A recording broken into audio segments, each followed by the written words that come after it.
21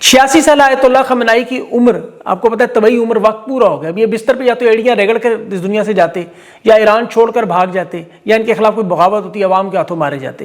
option کے بعد بے تحاشا تھی. انہوں نے شہادت مانگی کہ 86 سال کی عمر میں ناقص جسم ہے، آدھا حصہ فالج کا یا حملے میں زخمی ہے. وہ خود شہادت کی دعا کرتے تھے. میں ان کا آخری بیان دیکھ رہا تھا، وہ کہہ رہے تھے فلسطین کی حمایت سے پیچھے نہیں ہٹیں گے، ہم غزہ اور فلسطین کو ایک آزاد ملک بنانا اور دیکھنا چاہتے ہیں. اگر نہیں بنا سکتے تو پھر ہمیں بھی غزہ بنا دو، کھنڈرات بنا دو، ہمیں اعتراض نہیں. تیسرا راستہ کوئی نہیں. 30 سال سے زیادہ رہبر اعلیٰ تھے. 1979 کے اسلامی انقلاب کا دوسرے بڑے رہنما تھے، اور ریاست میں ان کی طاقت مرکزی حیثیت تھی. ان کی شہادت بلا شبہ بہت بڑا عظیم نقصان ہے. اور اس سے پہلے ان کے صاحبزادے سید مجتبیٰ اپنی اہلیہ کے ساتھ وہ بھی شہید ہوئے. پسداران انقلاب کے کمانڈر محمد پاکپور بھی شہید ہوئے. ایران کے جو اگلے آپ کو پتہ ہے سپریم لیڈر کے جو 4 نام ہیں ان میں یہ مجتبیٰ خامنائی شامل تھے. اس کے علاوہ آیت اللہ ایک محمد باغیر ہیں، علی رضا عارفی ہیں، محمد محسن قومی ہیں، اور بھی بہت سارے لوگ ان لائن ہیں. اصل میں دیکھیں ایرانی قوم جو ہے اس وقت وہ انتقام کا مطالبہ بھی کر رہی ہے. ایران میں لاکھوں لوگ اصفہان میں، تہران میں نکلے ہوئے ہیں، بلکہ امریکی قونصل خانوں کے باہر، سفارت خانوں کے باہر جو خطرناک احتجاج شروع ہوئے اس میں امریکہ میں اس وقت ریڈ الرٹ ہے. پاکستان میں دیکھیں کراچی میں امریکی قونصل خانے کے باہر مظاہرہ ہوا. امریکی فوجیوں کی فائرنگ سے 8 افراد کی شہادتوں کی اطلاعات آ رہی ہیں اور 30 سے زیادہ لوگ زخمی ہیں. میں آغا شیخ سرور کی ٹویٹ دیکھ رہا تھا کہ وہاں کی لاشیں بھی امریکی قونصل خانے اپنے قبضے میں لے گی تاکہ پاکستانی لوگوں کے غم و غصے میں اضافہ نہ ہو. اسکردو میں اقوام متحدہ کے دفاتر کو جلایا گیا ہے وہاں. اسی طرح عراق، شام اور لیبنان میں بھی امریکی ایمبیسیوں پر حملے شروع ہوئے ہیں، اور یہ اب آنے والے دنوں میں معاملہ بڑھتا جائے گا. یہ بڑا خطرناک کام ہوا. یہ کوئی آسان ایسا کام نہیں کہ وہ خاموش ہو کے بیٹھ جائیں گے. اس طرح کے رد عمل آپ کو پتہ ہے دنیا کو مزید غیر محفوظ بناتے ہیں. میں نے کل بھی آپ کو بتایا کہ 24 گھنٹوں میں امریکہ ہر صورت میں رزلٹ چاہتا ہے. انہوں نے بڑی تباہ کن قسم کی بمباری کی. 600 فضائی حملے، اندازہ کریں اتنے زیادہ، لاکھوں ٹن انہوں نے پتہ نہیں میزائل مار دیے. اب آیت اللہ خامنائی کہ اس شہادت کے بعد اصل میں جو پاسداران انقلاب ہے جو انقلاب کے بعد بنائی گئی، دیکھیں اصل طاقت وہ ہیں جو 4 درجوں میں ان کے رہنما ہیں، ایک کے بعد دوسرا چلا، دوسرے کے بعد تیسرا. تو رجیم چینج کے لیے جب تک فضا سے زمین پر اسرائیل امریکہ نہ آئے اس وقت تک نہیں ہو سکتی. یہ تو فلسطین میں نہیں جا سکے ابھی تک. تو سپریم لیڈر کے بعد تو ان کی 88 علماء کی جو مجلس ہے یہ ان کی شہادت یا ان کو ہٹانے میں نیا لیڈر جو وہ گھنٹوں میں منتخب کر سکتے ہیں. ابھی اس وقت علی لاریجانی کا نام ہے جو ایران کے سابق سپیکر بھی رہ چکے ہیں، قومی سلامتی کے سیکٹری بھی ہیں، سپریم لیڈر کے قریبی حلقوں میں بھی تھی. لیکن یہ آیت اللہ نہیں ہے. دینی حساب سے سپریم لیڈر نہیں بن سکتے. اس کے لیے دین کا متحد ہونا، فقہ کا ماسٹر ہونا، مذہبی طبقوں میں مرجع کا سٹیٹس یعنی ہائیسٹ لیول پہ ہونا ضروری ہے. اسلامک اسکالر ہوں، لیڈرشپ کوالٹیز ہوں، سیاسی معاملات ہوں، جو سارے علی خامنائی صاحب میں تھے. لیکن اب ایران میں دیکھیں تو 2 طرح کی فوج ہے. ایک تو ان کی روایتی فوج ہے، دوسری جو انقلاب کی حفاظت کے لیے انہوں نے پاسداران انقلاب 1.5 لاکھ سے زیادہ لوگ اس میں ہیں. وہ ایران کا بیلسٹک میزائل پروگرام بھی وہی دیکھتے ہیں. بیرون ملک جو ان کی پراکسیز ہیں، القدس فورس، وہ بھی جو نیٹ ورک ہے وہ بھی سارا یہ دیکھتے ہیں پاسداران انقلاب. اور وہاں پر ایک شخصیت کو ہٹانا رجیم چینج آپریشن نہیں ہوتا، کیونکہ انہوں نے بڑا مضبوط اسٹریٹجک ریاست کے اندر ایک ڈھانچہ بنایا ہوا ہے کہ فوجی بغاوت، عوامی بغاوت، اندرونی تقسیم، یا امریکہ اسرائیل سے رجیم چینج کریں جو 40 سال سے کوشش کر رہے ہیں تو اس کا وہ متبادل بنا سکیں. تو ایران تو خوش قسمت ہے اس لحاظ سے، کمر باجوہ وہاں نہیں ہے. ایک ہلکا سا نظر آ رہا ہے کہیں، وہ میں اگلے ویلاگ میں بات کروں گا، لیکن 600 حملے نہ کرنے پڑتے. اور جو پاکستان میں ایک چھوٹے سے کاغذ پر کمر باجوہ نے کان پکڑوا دی ہے اپنے بھی اور پوری قوم کے بھی، اور خان کی حکومت گرا دی. ایران میں ایسا نہیں ہوا، لیکن وہاں اس سے بھی خطرناک معاملہ جو امت کے ساتھ غداری والے لوگ نکلے. CNN، نیو یارک پوسٹ نے انکشاف کیا کہ ٹرمپ کے ساتھ 4 لوگ ملے 2 ہفتوں میں، لابنگ کی، ایران پہ حملے کی، سپریم لیڈر کو شہید کرنے کا منصوبہ. ان کی جو رہائشگاہ، بنکر، دفتر، مقام، وہاں 30 میزائل درستگی کے ساتھ جس طرح لگے، جیسے بیروت میں وہ حزب اللہ کے رہنماؤں کی خفیہ لوکیشن تھی. پھر باقاعدہ انتہائی قریب عرب دوست کی طرف سے، برادر ملک کی طرف سے ملاقات کے لیے بھی بلایا گیا. اب امریکی اسرائیل کی جارحیت تو اپنی جگہ، لیکن اصل کھیل عرب کھیل گئے. یہ CNN، واشنگٹن ٹائمز انکشاف کر رہے ہیں کہ یہ ٹرمپ پر نیتن یاہو کے ساتھ محمد بن سلمان سب سے زیادہ دباؤ ڈال رہا تھا کہ سپریم لیڈر علی خامنائی کو ہٹانا ہے ہر صورت میں. محمد بن سلمان مہینے میں ٹرمپ کو 12 نجی فون کالز کرتا رہا کہ ایران پر حملہ کرو، ایران پر حملہ کرو. میں عوامی سطح پہ کہوں گا سفارتی حل کی حمایت کروں گا، لیکن آپ حملہ کریں. اور ٹرمپ نے پھر ویڈیو پیغام میں کہا کہ کوئی امریکی صدر کام کرنے کو تیار نہیں تھا جو میں کرنے جا رہا ہوں. یہ اس نے خود کہا ہے. محمد بن سلمان کے جو بھائی ہیں سعودی وزیر دفاع خالد بن سلمان، یہ بھی جنوری میں ملاقاتیں بند دروازوں کے پیچھے کرتے. اس میں دیکھیں ایک تو تیل کے ڈھانچے کا نظام تھا، ایران کے جوہری پروگرام سے خطرہ، پھر ایران میں رجیم چینج کرنے کے بعد اسرائیل کو تسلیم کرنا تھا. سعودی عرب نے اس کی مکمل تائید کی عرب امارات آپ کو پتہ ہے اس میں پہلے سے شامل تھا. اب نیتن یاہو کے ساتھ مل کے مشرق وسطیٰ کا جو نقشہ بدلنا ہے، اس میں ابراہم اکارڈ پارٹ 2 اصل گیم، سپریم لیڈر کو ہٹانا، رجیم چینج کے بعد ظاہر ہے تبھی یہ سارا وہ معاملہ ہو سکتا تھا. اپنی مرضی کی ایران میں حکومت ہو جہاں رضا شاہ پہلوی جیسے لوگ ہوں، وہ انسٹال کر کے تیل کے ذخائر، گیس کے ذخائر خود امریکہ کے حوالے کر دیں، فلسطین کے معاملے پر گریٹر اسرائیل کی راہ میں کوئی رکاوٹ نہ بنے. تو یہ سارا منصوبہ تو ڈونلڈ ٹرمپ کے ساتھ عرب شہزادوں نے مل کے بنایا ہے، جس میں نیتن یاہو ہوں، اور پاکستان میں یہ فیلڈ مارشل کی حکومت فارم 47 یہ مکمل تائید کر رہے ہیں، مکمل تائید. سعودی عرب میں جو جرنیلوں کی ملاقاتوں کا تسلسل ہے وہ اسی میں.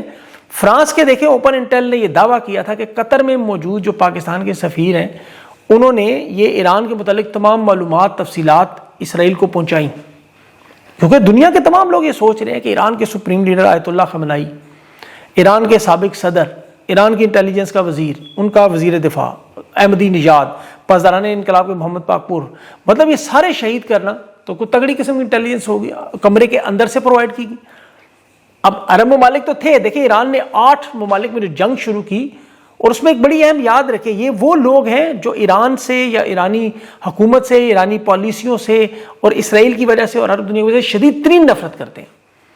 سعودی عرب میں ہمارے سابق آرمی چیف بھی موجود ہے اور دوسرے بھی، آپ کو پتہ ہے فیلڈ مارشل جو عمران خان کا ایران میں 2019 میں دورہ تھا، اس وقت DJSI تھے. ایرانی آفیشل سے ملاقات کے دوران اس گفتگو میں DJSI کی باقاعدہ شکایات تھی جو ایرانی حکومت کی طرف سے بھی دی، جس پہ جنرل باجوہ نے عمران خان کو باقاعدہ کہا تھا. یہ اس دورے میں جو لوگ موجود تھے انہوں نے خود بھی مجھے بتایا تھا کہ پھر عمران خان کو جیل میں ڈالنا، 350 مقدمات، یہ سارا آپ کے سامنے پورا وہ پیٹرن ہے. ابھی ایران میں آپ کے سامنے آیت اللہ کو شہید کیا گیا، وہاں کی قیادت کو ہٹا کے گریٹر اسرائیل کا راستہ آپ کو پتہ ہے کھولنا ہے، اور عمران خان بھی اسی راستے کی رکاوٹ. یہی وجہ آج عمران خان جیل میں، اس کی تصویر اور آواز پاکستان کا TV چینل نہیں چلا سکتا عمران خان کی، لیکن نیتن یاہو کے بیانات ایران کے اندر رجیم چینج کرنے والے، ان کی شہادت پہ آپ ذرا ان کے الفاظ غور کریں. نیتن یاہو کی تصویریں چلانے والے یہ ایران کے سپریم لیڈر آیت اللہ خامنئی کی جس توہین آمیز گفتگو کے ساتھ ذکر کر رہے ہیں، دیکھیں ذرا غور کریں اس چیز کو کہ یہ وہ لوگ ہیں کہ جو بھرپور حمایت کر رہے ہیں. یہ جس طرح اسرائیل کے اندر بھی، ان کی اقوام متحدہ کے اندر اسرائیل بھی کہہ رہا ہے آج عرب امارات اور پاکستان کی حمایت کر رہا ہے وہاں، مطلب سارے اکٹھے ہو کر آپ کے سامنے، سارے کالعدم تنظیمیں بھی، دہشت گرد تنظیمیں بھی کہہ رہی ہیں اسرائیل ٹھیک کر رہا ہے، ایران پہ حملے کر رہا ہے. اب آپ سوچیں ذرا کہ یہ کس لیول کی گیم ہے کہ نیتن یاہو کو تو چھوڑیں، اس کی تصویریں، تقریریں ARY پہ آپ غصہ کرتے ہیں، پاکستانی چینلز پہ دیکھتے ہیں جہاں خان کی تصویر اور آواز بلانا ہے. فلسطینیوں کو 65,000 سے 1 لاکھ کے قریب وہ شہادتیں ہیں اور اس کا ذمہ دار یہ شخص ہے.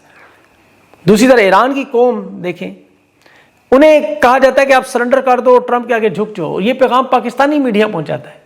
پھر وہ عمر چیمہ نامی وہ انویسٹیگیٹو جرنلسٹ اپنے آپ کو کہتا ہے، وہ وجاہت مسعود ہے، کو PTV کا. آپ ان صحافیوں کی، خاص طور پر جیو میں بیٹھنے والوں کی، مین سٹریم میں گفتگو دیکھیں، آپ کو اندازہ ہو جائے گا جس طرح مذاق اڑانا ہے نا، یہ آپ کو نظر آ رہا ہے کہ سارا ایک پلان کے ساتھ چل رہا ہے. بالکل اسی طرح جس طرح پاکستان کی پالیسی شفٹ میں، اسی طرح فوج کی پالیسی شفٹ بھی آپ کو نظر آ رہی ہے کہ افغانستان کو مارنا ہے، ٹکا کے مارنا ہے. اب دیکھیں یہاں ان کے ٹریفک کے حادثوں میں 3 رینجرز جب جاں بحق ہوئے تو آرمی اس وقت فیلڈ مارشل اور شہباز شریف نسیں پھڑکاتے ہوئے جنازے کو کندھے دیتے نظر آئے. ٹریفک کا حادثہ تھا جو بعد میں عدالت میں ثابت ہوا، لیکن کسی فوجی کے ساتھ ہلاک کا لفظ لکھیں تو ایک طوفان مچ جاتا ہے. حالانکہ کسی حادثے کا وہ شکار ہو، مثلا ایک محکمہ ہے باپڈا کا کوئی اہلکار بجلی کی تنصیب کے دوران اگر اپنے فرائض منصبی میں، یا PIA کا کوئی پائلٹ جہاز گر جاتا ہے، پولیس کا کوئی جوان، ٹریفک کا کوئی جوان اپنے فرائض کی سر انجام دیتے ہوئے مطلب فوت ہو جائے ڈیوٹی پہ تو اسے جاں بحق کہتے ہیں. لیکن دہشت گردوں کے لیے استعمال کیے جاتے ہیں ہلاک ہو جانا، جہنم واس ہونا، تضحیک کی جاتی ہے.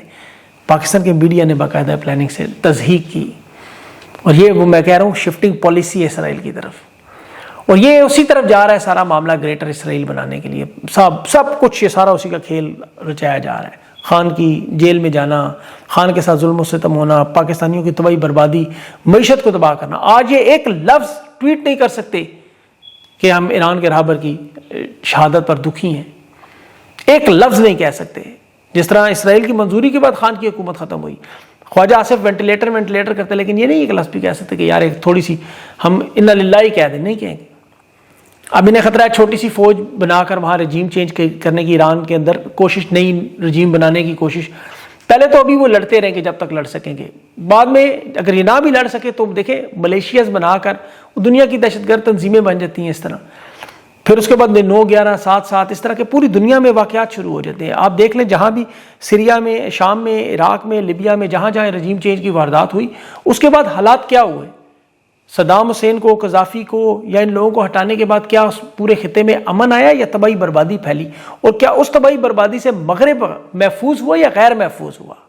آپ اس دور کا سارا دیکھ لیں، حکومتیں چلتی نہیں، جیسے جو حکومت بائیڈن کی تھی، اس سے پہلے بش کی تھی، وہ ختم ہو کے چلے گئے اپنی ریٹائرمنٹ کے بعد، لیکن کیا امریکہ کو اس سے فائدہ ہوا یا نقصان ہوا؟ برطانیہ کو اس سے فائدہ ہوا، نقصان ہوا؟